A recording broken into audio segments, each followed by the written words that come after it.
बिस्मिल्लाहिर्रहमानिर्रहीम। अस्सलाम वालेकुम नादरीन, आप यूट्यूब चैनल देख रहे हैं, मैं इमरान खान। नादरीन, बहुत सारे टीवी चैनल ना 2026 शुरू हुआ है तो वो सवालात ये कर रहे हैं टॉक शोज में, प्रोग्राम्स में, हर जगह पे, और ये ज्यादातर नजूमियों को बुला के प्रोग्राम्स कर रहे हैं। क्या 2026 में इमरान खान रिहा हो जाएगा?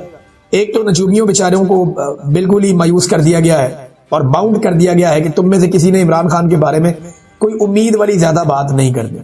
जो भी बात करना चाहता है आसिम मुनीर साहब की गेम चुको, शहबाज शरीफ और उसकी जो हुकूमत है उसको ऊपर उठाओ और ये बताओ कि जनाब मुल्क बहुत तरक्की कर रहा है और प्रवास कर रहा है और ऊंची प्रवास की तरफ टेक ऑफ करने वाला है, तो इस किस्म की बातें तुमने करनी है। तमाम नजूमियों को बाउंड कर दिया गया। अब सवाल ये पैदा होता है, जो बार बार पूछा जा रहा है सवाल, वो सवाल जायज है या नहीं? 2025 जब आ रहा था तो ये सवाल किया जा रहा था कि क्या 2025 में इमरान खान रिहा हो जाएंगे। 2026 जब आ रहा है तो सवाल किया जा रहा है कि क्या 2026 में इमरान खान रिहा हो जाएंगे। सवाल ये होना चाहिए कि क्या 2025 में या 2026 में फौज सियासत में किरदार अदा करना बंद कर देगी? क्या अदलिया पे और मीडिया पे दबाव डालना बंद कर दिया जाएगा? सवाल तो ये होना चाहिए। 2025 भी इमरान खान का था, सब जानते हैं। 2024 में तो इमरान खान ने क्लीन स्वीप किया पाकिस्तान के इलेक्शन में, और अगर इमरान खान की रिहाई का तो सबसे बड़ा इम्कान था जिसका हम सब ने इजहार भी किया, तो वो 2024 में था, 26वीं आईनी तरमीम से पहले।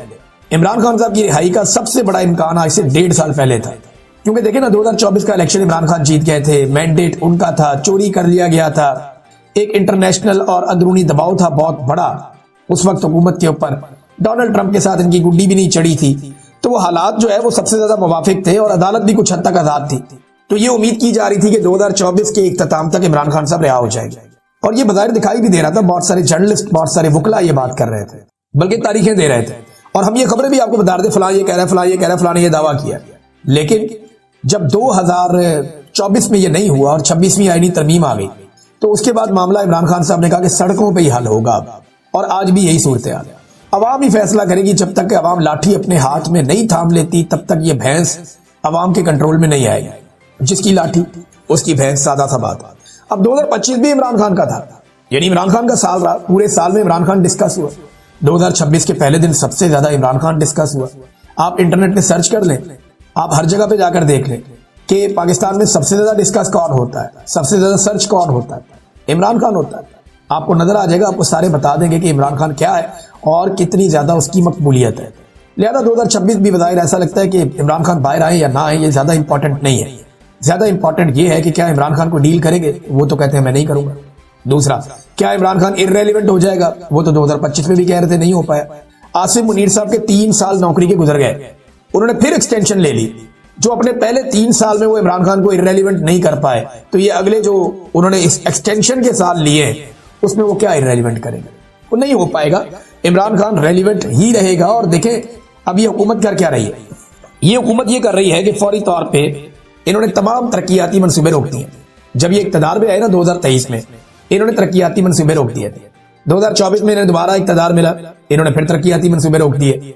तो ये पैसा जितना भी अवाम की जेबों से चोरी कर रहे हैं या जितना भी बाहर से कर्जा ला रहे हैं, उसको जमा कर करके दिखा रहे हैं कि जनाब देखिए हम कौमी खजाना भर रहे हैं, और बाद में इस पैसे को रिश्वत के तौर पे इस्तेमाल करेंगे, सियासी रिश्वत के तौर पे अचानक से अवाम में पैसा निछावर करेंगे। तो ये बात ये लोग ज़हन में रखें कि ये इलेक्शन से पहले अरबों रुपया भी बहा देना, इसके बावजूद लोगों ने इनकी बात नहीं सुनी। क्योंकि अब पाकिस्तान में जो इलेक्शन है, मैं साफ बात आपसे करूंगा, आपको ठीक लगे या गलत लगे, ये अब इंतखाबात जो आने वाले हैं ना, इनका कोई ताल्लुक कारकर्दगी से, रुपए पैसे से या दादो शुमार पे नहीं है।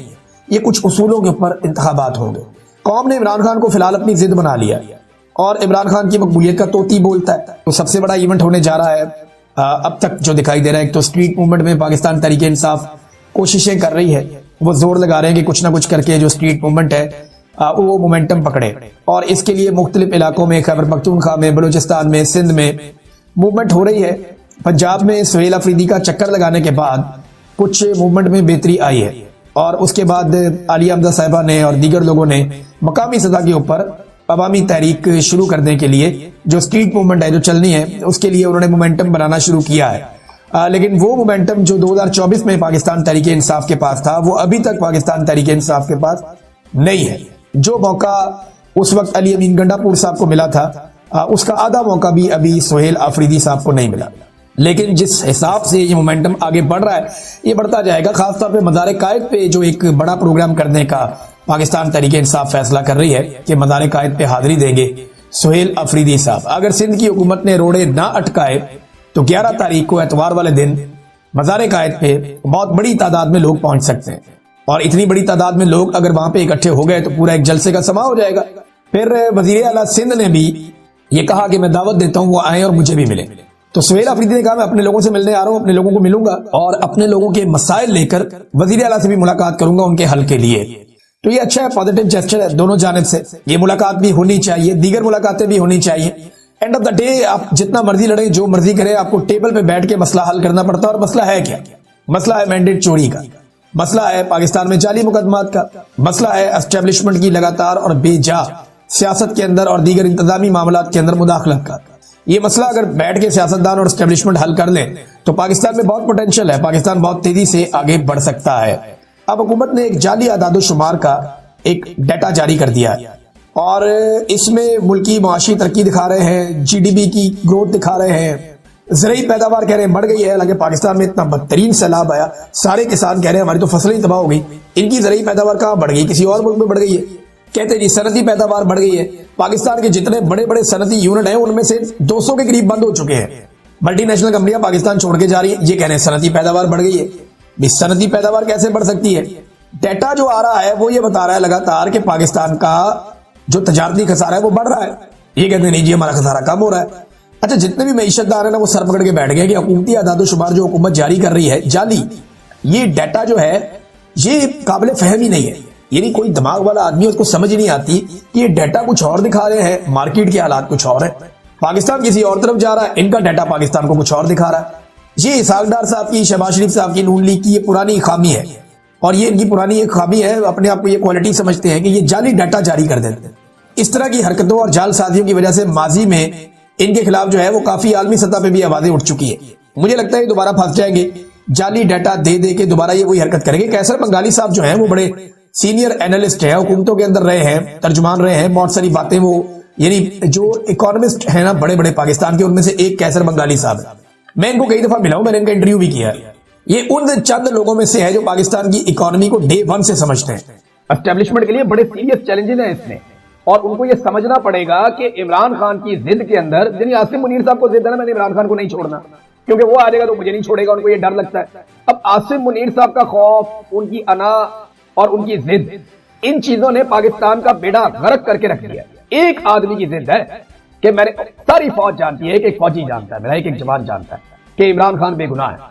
एक फौजी जवान ये बात जानता है कि इमरान खान बेगुनाह है, साइफर कोई जुर्म नहीं था, अपनी बीवी से शादी करना, इद्दत वाला केस, वो कोई जुर्म नहीं था, ये तोशा खाना देखो तोहफा खरीद लेना, ये कोई जुर्म नहीं था, सारे ही खरीदते हैं, ये जर्नैल भी खरीदते हैं, ये सियासतदान भी खरीदते हैं, सबके पास होते हैं। इमरान खान की बीवी ने भी खरीद लिया, ये कोई जुर्म नहीं था, ये सारे फौजी जानते हैं। मेरा एक जवान, चाहे वो बॉर्डर में खड़ा हुआ है, चाहे वो इस्लामाबाद में है, चाहे वो GHQ में है, चाहे वो किसी भी ड्यूटी पे है, चाहे वो किसी बैरक के अंदर है, मेरा एक जवान पाकिस्तान का फौजी ये जानता है कि इमरान खान बेगुनाह है। ये सिर्फ फौज के सरबराह आसिम मुनीर, जो अभी सरबराह इस वक्त, हमेशा तो नहीं रहेगा, आसिम मुनीर की एक जिद और बाद में एक खौफ कि यार पता नहीं मेरे साथ अब क्या होगा, जितना जुल्म मैंने कर दिया। ये इसकी वजह से इमरान खान जेल में, और कोई वजह नहीं है।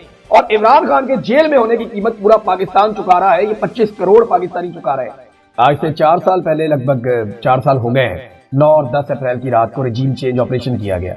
रिजीम चेंज ऑपरेशन के बाद जो हुकूमत बनाई जर्नैलों ने, उस हुकूमत ने पाकिस्तान का तया पहुंचा कर दिया, पाकिस्तान की मईशत को बर्बाद कर दिया, पाकिस्तान में सरमायाकारी आना बंद हो गई, पाकिस्तान में दहशतगर्दी दोबारा शुरू हो गई, पाकिस्तान के अंदर महंगाई के सारे रिकॉर्ड टूट गए, डॉलर का रेट जो है वो 300 रुपए के करीब चला गया, पेट्रोल की कीमतें आसमान से लग गई, बिजली की कीमतें इनको बढ़ानी पड़ गई, आलमी सतह पर रुसवाई, पाकिस्तान के अंदर रुसवाई, इन्होंने बेड़ा ही गर्क कर दिया हर चीज का 2 सालों में। इस बीच में जनरल बाजवा, जिसने रिजीम चेंज ऑपरेशन किया था इस चक्कर में कि नई आने वाली हुकूमत उसे एक्सटेंशन दे देगी, जनरल बाजवा को जलील और रुसवा होकर फौज से निकलना पड़ा और जनरल बाजवा को एक्सटेंशन नहीं मिली। जनरल बाजवा के बाद जनरल आसिम मुनीर साहब आ गए। अब जनरल आसिम मुनीर के आने के बाद उम्मीद की गई शुरू में कि शायद मामला ठीक हो गया। इमरान खान साहब ने इसकी अप्रूवल भी दी थी उस वक्त और ये कहा था ठीक है, जो फैसला हुकूमत करे वो कर ले। एक नया जर्नैल आया, शायद सियासत में मुदाखलत बंद हो जाए, लेकिन आसिम मुनीर साहब ने पिछले सारे रिकॉर्ड भी तोड़ दिए और फिर यही सारा सिलसिला चलता रहा। अब 2 साल इन्होंने मुल्क को तबाही फेर दी और जुल्म और बर्बरियत की इंतहा कर दी। खासतौर पर 2023 में जनरल आसिम मुनीर के आने के बाद बहुत तबाही फेरी गई। जनरल बाजवा के आखिरी दिनों में इमरान खान साहब को गोली भी लगी, अरशद शरीफ शहीद भी हो गए। ये सारे वाकयात उस दौर में हो रहे थे और उसके बाद 2 साल की तबाही के बाद इन्होंने इलेक्शन करवा दिया पाकिस्तान में। इमरान खान को जेल में रखते हुए। तो आज से ठीक 2 साल पहले 2024 में 8 फरवरी ही के दिन एक इलेक्शन होता है पाकिस्तान में, और पाकिस्तानी जुल्म का बदला वोट से ले लेते हैं। जेल में बैठा हुआ शख्स इनको इलेक्शन हराकर जीत गया, और इमरान खान ने झंडे गाड़ दिए पूरे पाकिस्तान में। इन्होंने बड़ा जुल्म किया, इंतखाबी निशान भी नहीं दिया, बंदे उठा के जेलों में डाले, जबरदस्ती अगवा बराए बयान करवाए, बंदे जेलों में जबरी तौर पे लापता, गुमशुदा, सहाफियों को उठा लिया, उन्हें गुमशुदा कर दिया, शायरों को उठा लिया, उन्हें गुमशुदा कर दिया, मार मार के इन्होंने मार कुटाइयों की इंतहा कर दी पाकिस्तान की मिलिट्री एस्टेब्लिशमेंट ने आसिम मुनीर की क़यादत में। और इन्होंने पूरी कोशिश की कि कुछ भी करके इमरान खान इलेक्शन हार जाए, लेकिन इमरान खान इलेक्शन जीत गया 2/3 अक्सरियत से। लेकिन जब इमरान खान 2/3 अक्सरियत से इलेक्शन जीत गया तो रात के एक पहर में, यानी लेट नाइट 12 बजे के आसपास की बात है, 11-12 बजे, सिकंदर सुल्तान राजा वो बड़ी उजलत और परेशानी में इलेक्शन कमीशन ऑफ पाकिस्तान के दफ्तर से निकला। अब ये चीफ इलेक्शन कमिश्नर है पाकिस्तान का, ये रिकॉर्ड का हिस्सा है, इसके निकलने की बाकायदा सबूत मौजूद है।